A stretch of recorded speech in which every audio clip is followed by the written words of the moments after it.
WholeCEO with Lisa G. I'm the best-selling author of The Boss Weight Loss. I'm bringing you the top tips to be unstoppable. This is a once-in-a-lifetime opportunity to actually pull up a chair with today's top experts in weight loss, mindset, and business.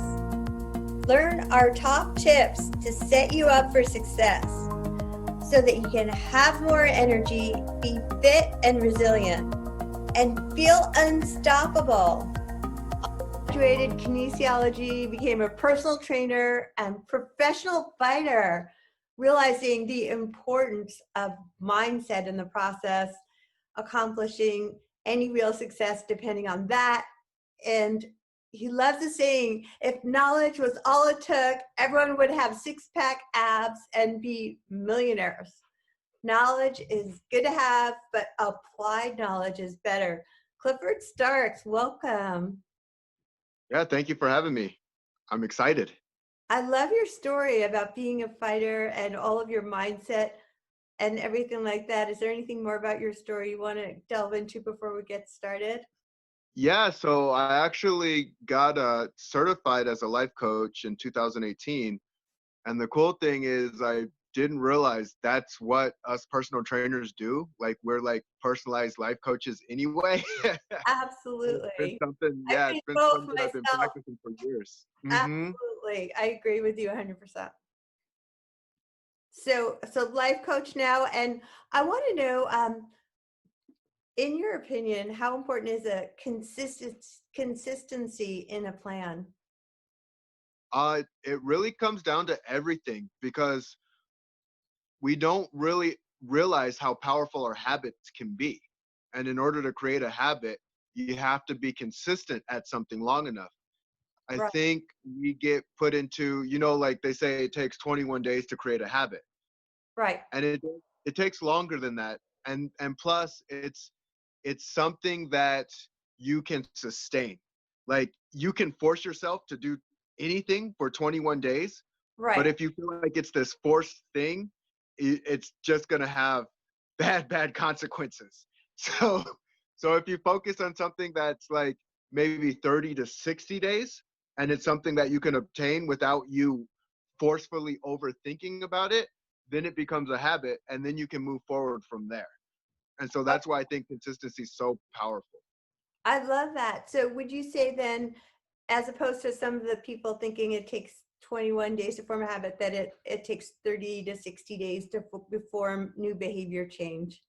Yeah, they actually did an experiment, and don't quote me on it because I'm gonna thrash it up quite a bit.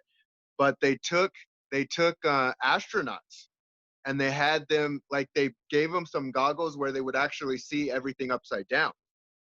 And after 30 days, their brains actually flipped it where they could see normal even though the glasses were showing it upside down.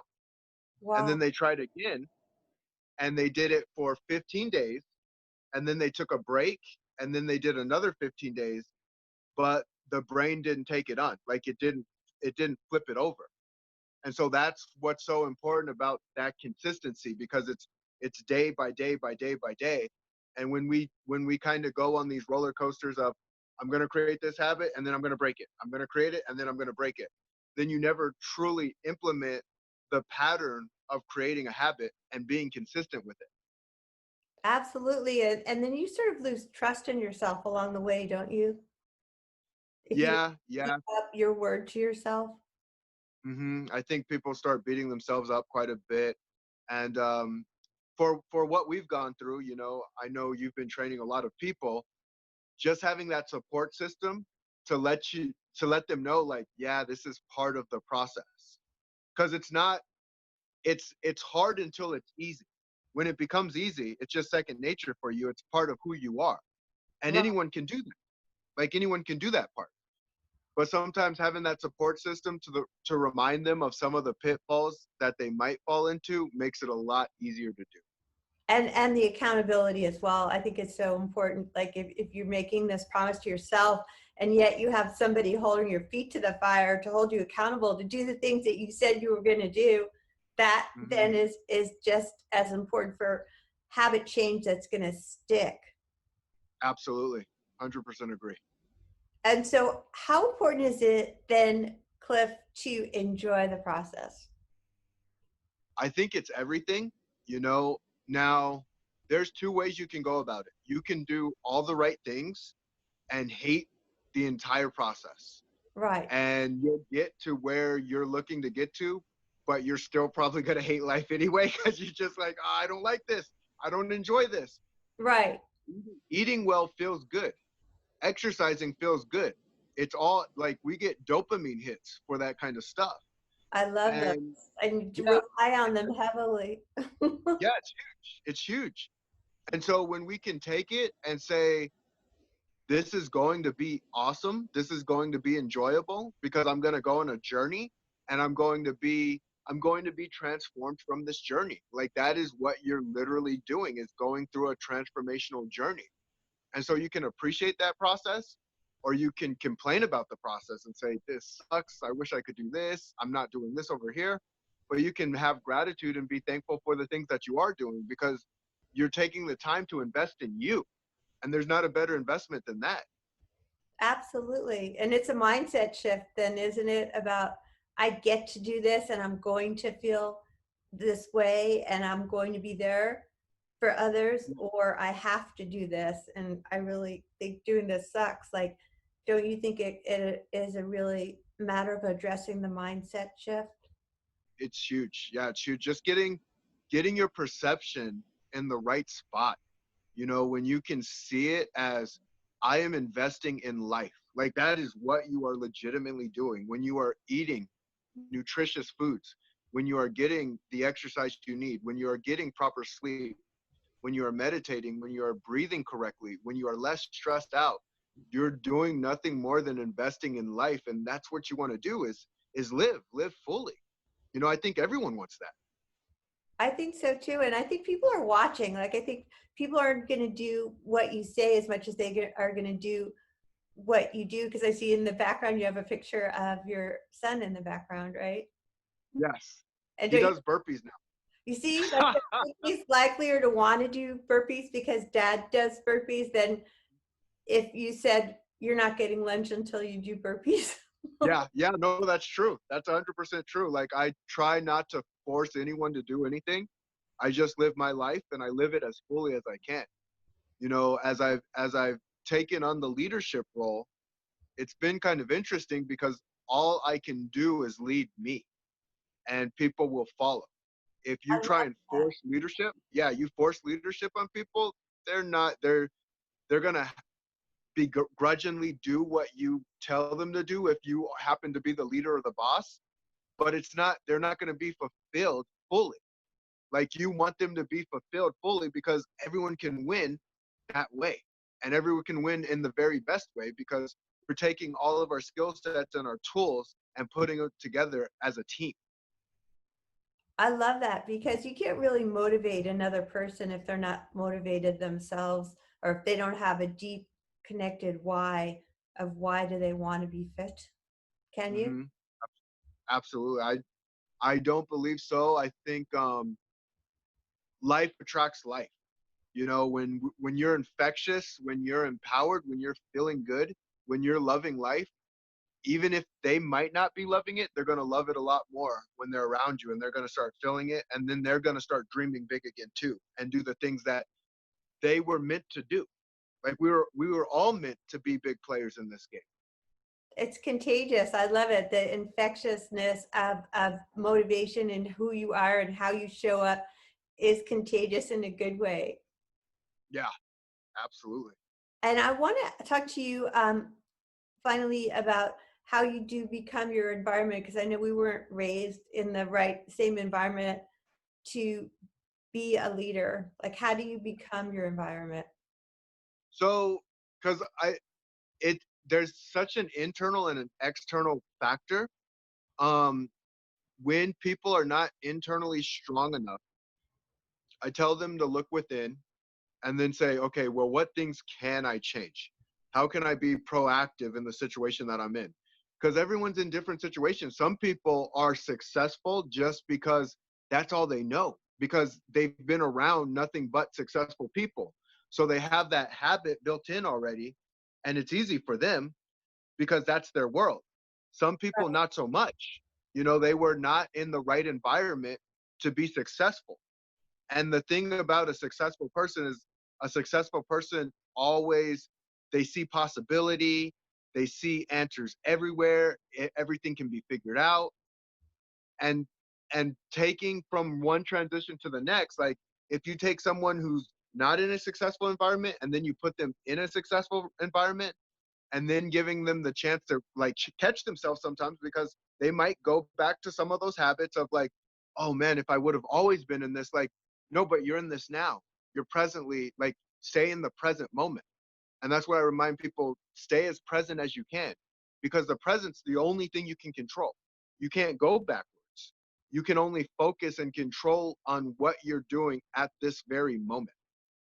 So you can overcome your subconscious negative conditioning. Let's say if you grew up where people were beating you down, how do you go into a positive environment from there? Yeah, so I would tell them, do their best to find other people who are uplifting, who bring them up, who make them feel better about themselves. And one of the most powerful things a person can do, and it's a scary, scary thing to do, is be vulnerable. Because when you're vulnerable, people want to help. People are about helping one another more so than others will realize. But it's kind of complicated because our mindset can really mess with us, and it can also be our best friend. And so it's really looking within and saying, okay, where am I strong and where am I weak? Like, one of my weaknesses is actually food. I love it with a passion. Oh my God, the sugary stuff. And I've gotten really good at conditioning myself to eat it at certain times, um, work for it. I got to work for my food, and I have set boundaries for myself, because you can really start like, well, this won't be so bad. Well, this won't be so bad, and then you're falling back into that trap. And Right. so I remind people to always have people who are going to lift them up, who are going to build them up, who are going to make them upgrade. There's one called a third, and a third. And so you want a third of the people who are where you want to be. Then you have a third of the people who are right where you're at. And then you have a third of the people who are where you want to be, where you're at right now. And what it does is it teaches you to be a coach, a teacher, a leader, and a follower. Because I think all of those things are important. I love that. And I mean, I love that you brought up food, because who doesn't love food? And I love that you said you're not going to completely deprive yourself of the foods that you like, but you're going to work for them, because it's Mm-hmm. not realistic. I don't think if you really like X, to say, I want a hot body, I want to be healthy, I want to stand up as a leader and do the things I said I'm going to do. I'll never have that ever again. And Yeah. because then I listen to people feel bad about something. Mm-hmm. You don't want to ever feel bad about indulging yourself in your favorite thing if it's a treat and not a consistent plan, right? Absolutely. Yeah. I say, if you, so when you get to where you're at, and if you feel bad at what you did, ask yourself the question, okay, why did I feel bad about this? And what could I do to change it? Because sometimes it might be like, yeah, you just had a treat for yourself. That's why I think it's so important to have a coach guide you and let you know, like, am I feeling bad or guilty because I know I can do better?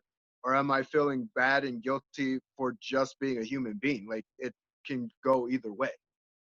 Yeah, because I find guilt is such a waste of emotion instead of really enjoying your life and just moving on to the next day to do better. And Yeah.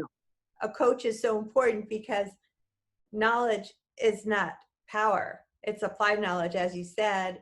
So if anyone could just Google information, that wouldn't equal transformation without somebody to hold you accountable. So thank you for bringing that up, Clifford. And where can people find you? Yeah. So you can actually email me if you would like at info@cliffordstarks.com. But I have my Facebook group, which I think is a lot easier because it gives you the chance to know, like, and trust me and really understand who I am, what I'm about, and what I do. And that's the Awaken the Greatness Within, because I believe everybody has greatness inside of them. And when they realize that, they start going after their dreams with more passion, more energy, and they get things done faster. I love that. Any parting words you want to leave our audience with about awakening the greatness within? Yeah, I want to say thank you, Lisa, for having me on. It was an absolute pleasure. And every one of you have something special in you, have something unique in you, but potential does nothing by itself. So you have to take the necessary actions to go all out on your greatness, because I want to hear how amazing your stories are too. Thank you, Clifford. It's always fun speaking with you.